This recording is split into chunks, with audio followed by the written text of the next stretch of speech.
Magandang umaga!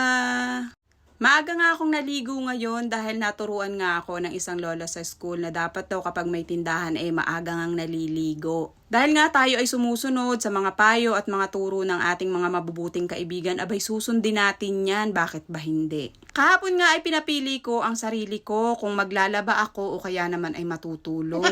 Pero ang pinili nga ng aking sarili ay matulog.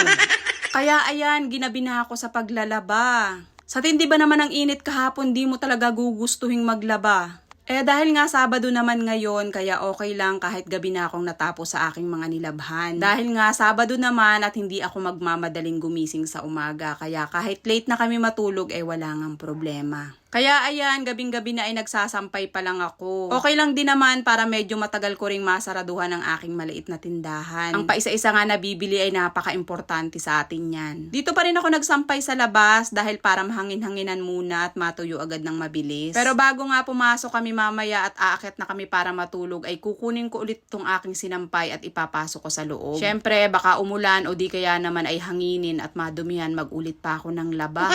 At ngayong araw nga ay pumunta kami dito sa Dali Supermarket. Dito ko nga sinubukang mamili ng paninda sa aking maliit na tindahan. Dahil nga sabi nila ay medyo mura nga raw dito. Kaya naman kahit medyo malayo ito dito sa amin, ay dito talaga ako pumunta para makita ko nga kung talagang mas mura dito. At talaga nga namang mas mura ng piso kumpara dun sa grocery na binibilhan ko. Syempre, mahalaga ang bawat piso para sa atin ngayon dahil nga nag-uumpisa pa lang ang ating maliit na tindahan. Masayang-masaya nga ako dahil medyo marami-rami nga akong napamili ngayon. Nakakatuwa nga dahil dati nung nagre-refill tayo dito sa maliit nating tindahan ay naka-plastic lang ang ating mga napamili. Aba ngayon nga ay nakakahon na at talaga namang medyo marami-rami na talaga akong naidagdag lalo na tong mga dilata. Sobrang saya ko talaga sa mga oras na yan dahil ang dami-dami kong napamili dun sa Dali. Kaya ngayon kapag medyo malaki-laki ang aking naiipon na benta dito sa aking maliit na tindahan ay sasadyain ko talagang dun bumili dahil nga kahit papano ay malaki yung nadi-discount. Dahil nga hindi pa naman natin kayang pumunta dun sa mga malaking supermarket na pwede kang mamili ng maramihan. Dahil nga syempre, pinapaikot pa lang natin ang maliit na tindahan at paunti-unti pa lang nating dinadagdagan.